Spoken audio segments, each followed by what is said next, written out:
বাংলার বুকে বিজেপি ভয়ঙ্করভাবে হারতে চলেছে, আর সেই অবসাদ, হতাশা আগাম বেরিয়ে আসছে। নিশ্চিতভাবে ভয়ঙ্কর হারের মুখে বিজেপি, যেটা বিজেপি নেতারা জেনে গিয়েছেন। তাদের সমস্ত রকম সূত্র সমীক্ষা বলছে তারা হারছেন, তাদের গোয়েন্দা রিপোর্টগুলি বলছে তারা হারছেন, তারা জমায়েতে গেলে বুঝতে পারছেন ফাঁকা, হারছেন। সেই কারণে যে কোনো রাজনৈতিক দলের দেউলিয়াপনা এবং নির্লজ্জতার একটা শেষ থাকা উচিত। ভোট প্রক্রিয়া চলাকালীন তারা যেভাবে কোথাও ইডি, কোথাও এনআইএ, কোথাও কোনো সেন্ট্রাল এজেন্সিকে দিয়ে তৃণমূল কংগ্রেসের প্রার্থীদের বাড়ি, তৃণমূল কংগ্রেসের সংগঠক বা কর্মীদের বাড়ি, অথবা পশ্চিমবঙ্গের কোনো প্রতিষ্ঠিত বিশিষ্টদের বাড়িতে তাণ্ডব নৃত্য করছে, এই তাণ্ডব নৃত্য প্রমাণ করে দিচ্ছে এটা হচ্ছে হতাশার আগাম বহিঃপ্রকাশ।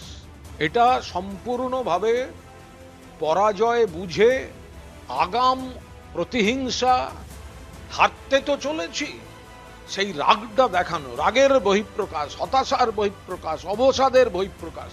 কখনো দেখেছেন ভোটের সময় একের পর এক ক্যান্ডিডেটের বাড়িতে রেড, একের পর এক ক্যান্ডিডেটকে তলব? প্রার্থীরা ভোটের প্রচার করবেন নাকি আইনি দিক সামলাবেন? একদিকে ভোটারদের নাম কাটার সমস্ত ব্যবস্থা, অন্যদিকে প্রার্থীকে ভোট থেকে সরিয়ে অন্য কাজে ব্যবস্থা রাখার চেষ্টা। বিজেপি আর কত নামবে? বাংলার মানুষের ভোটাধিকার রক্ষায় মমতা বন্দ্যোপাধ্যায়ের সাফল্যে, এবং সুপ্রিম কোর্ট বলেছে শেষ মুহূর্ত পর্যন্ত যাদের নাম ট্রাইব্যুনাল ক্লিয়ার করবে তারা ভোট দেবেন। এটা বিরাট জয়, মানুষের জয়, বাংলার জয়, মমতা বন্দ্যোপাধ্যায়ের জয়, আন্দোলনের জয়, আইনি যুদ্ধের জয়। তাতে ক্ষিপ্ত হয়ে আরো বাড়িয়ে দিয়েছে দিল্লির জমিদাররা লেঠেল বাহিনী পাঠানো। প্রার্থীর বাড়ি চলে যাচ্ছে, প্রার্থীকে সামান করছে, শুধু কলকাতায় নয়, জেলায় জেলায়ও।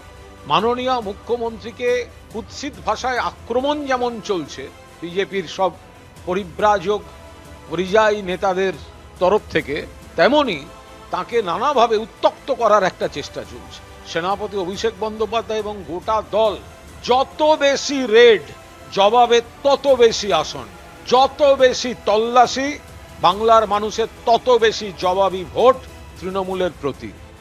আমরা দায়িত্ব নিয়ে বলছি, বিজেপি যে ন্যাক্কারজনক কাণ্ড করছে এজেন্সিকে নাবিয়ে, তাতে তৃণমূল কংগ্রেসের ভোটের আসন এবং ভোটের শতকরা হার এবং জয়ের ব্যবধানগুলো, এই 3 টায়ার সাফল্য তৃণমূল বাড়াতে চলেছে। 1, তৃণমূলের মোট আসন বাড়বে।